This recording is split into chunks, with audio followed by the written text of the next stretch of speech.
Young Americans who don't vote, why don't you? On a side note, voter turnout rates in the U.S. at the local levels are appallingly low.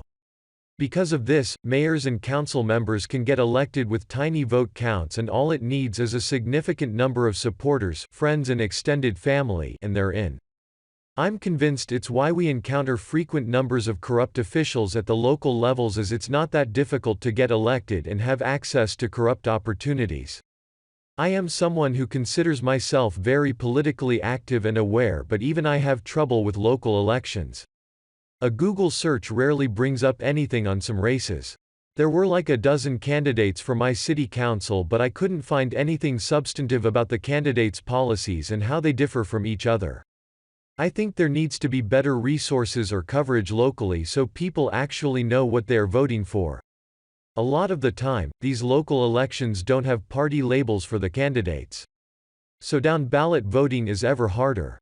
The traditional resource for local races is local newspapers, but they're losing most of their staff because people don't subscribe. Frequently, local races have people running unopposed. There are often more positions than people want to fill. Patch.com sometimes covers my local candidates. In some places, the League of Women Voters publishes a guide, and sometimes cable local access covers them. It's okay, but voting for someone, even if you're not sure, changes the game. The problem is that local candidates get elected because of a small amount of votes they get those votes in exchange for favors and help.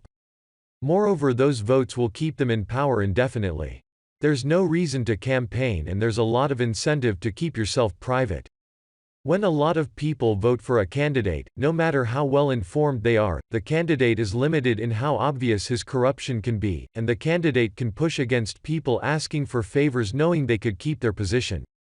There's a strong incentive to do a good job, as that keeps people voting for you as incumbent. I used to not vote because I thought I was protesting a broken and corrupt system. I thought by participating in it, I would legitimize it. Years later I realized that those in power really don't want you to vote after all, that's why they make it so hard to. So now I vote out of spite. I started voting out of spite to LMAO. I'm in a red state in gerrymandered districts, so my vote doesn't really matter on the national level. I'm still proud that at least I count in the 3 million against Trump. Your vote is very important for local races, though, especially in a gerrymandered red state. The issues don't matter to me. As long as I am happy, and they do not specifically target me, I have no reason to vote. My state allows mail-in ballots, and I tossed it because I would rather do other things than fill it out to vote for some politicians who don't really matter to me. If voting is a right, is the choice to not vote also a right? If one believes voting is a duty, it is really because they want others to follow their own values, even when people come from different circumstances and simply don't care. You're an incredibly selfish individual. The only reason you wrote this was for self-gratification. I'd rather be a selfish person who is aware of their selfishness than a selfish person who is completely oblivious to it. I wrote that because I would hope that being blatantly told your point of view is selfish and lazy, might I add, could be the wake-up call you need to change. Only looking out for yourself and being apathetic to the suffering of others ensures that when your time comes and something affects you, you'll be on your own. Why should we suffer alone when we can prosper together? So you want to use someone else's vote for a cause you believe in? Sounds selfish to me. The smug self-righteousness that some voters have is literally what turns me off from voting. No, you're not morally superior because you wrote a fucking name on a piece of paper. LMAO. You are the idiot that the next Hitler is counting on to sit by and be complacent because they didn't start by coming for you. Why the hell is this downvoted? Omega Pulsar totally has a good point. It's not a good point at all. It's virtue signaling, and it happens constantly. You seem to have politics mixed up. You're supposed to vote for who you want. That's how a democracy works. Getting to pick one or the other despite not agreeing with either is not interesting to people, aka, why Trump won in 2016, because the fucking moron elites of the DNC decided to fuck themselves and personally choose Hillary despite Bernie's popularity. Edit, Hillary Clinton and Bernie Sanders go at it aggressively for months. Young Bernie voters watch Hillary personally insult Sanders constantly. Bernie loses and doesn't endorse Clinton, and Clinton doesn't support essentially anything Bernie wanted to. What just happened there? You taught millions of young people their vote didn't matter. What did they do? Not vote. Who won? Trump. Did life go on? Yup. Then you continued to shit on them again for another 4 years, all the way until today, at this very fucking second. This will be the first year I won't vote. I don't want my parents being able to find out where I am living, and once you register your address to vote then your info is out there. I don't have enough cause to file a restraining order against them either, so I can't do one of those programs like they have for DV survivors. Damn. I hope you're doing okay, man. Sorry to hear that your parents are among those kinds of people. First person with a good reason.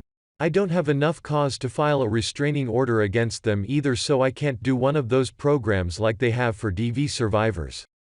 https://victims-crime.org/r-programs/past-programs/stalking-resource-center/help-for-victims/address confidentiality programs. You need to research address confidentiality programs. Address confidentiality programs were created to protect victims of stalking, domestic violence, sexual assault, and other crimes from offenders who use public records, such as voter or driver's license registries, to locate them. These programs give victims a legal substitute address, usually a post office box, to use in place of their physical address. This address can be used whenever an address is required by public agencies. First-class mail sent to the substitute address is forwarded to the victim's actual address. 36 states have launched address confidentiality programs, see below, and laws governing eligibility vary from state to state. It is important to remember that these programs can only work if the perpetrator does not know where the victim lives, and when used in conjunction with other safety strategies. From what I understand, your home of record would be the Secretary of State or the State House. That would be your official government address, according to anyone looking for you.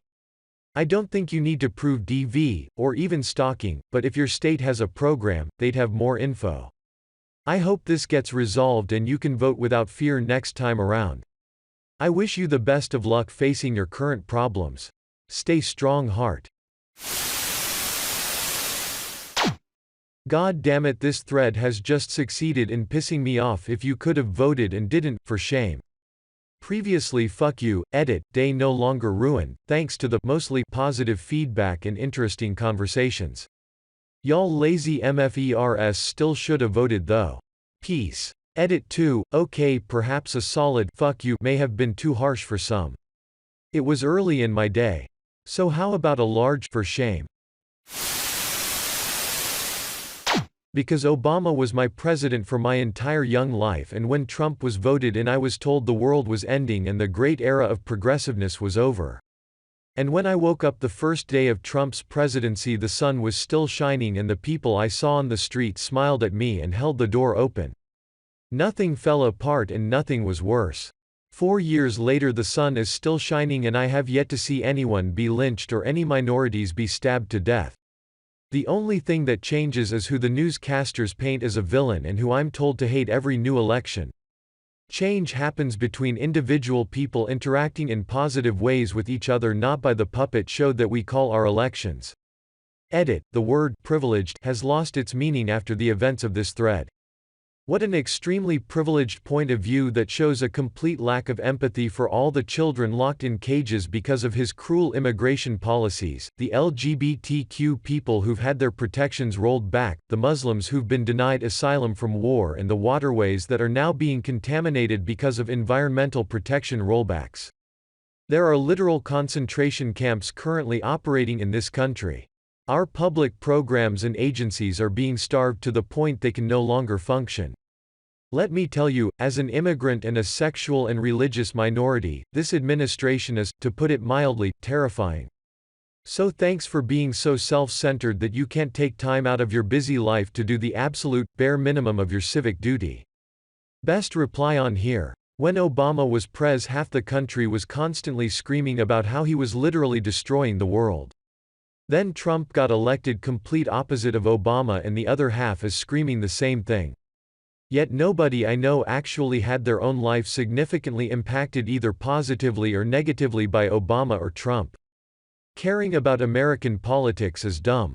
The more you care, the dumber you are. If you're not convinced, just keep reading this thread. Yet nobody I know actually had their own life significantly impacted either positively or negatively by Obama or Trump. Sounds to me like you don't fucking read the news, then, eh? Fuck this nobody I know shit. The world is bigger than you and your 3 best friends. Yeah, this is completely moronic. Because you're privileged enough to not deal with the real world consequences of politicians, you think there are no issues?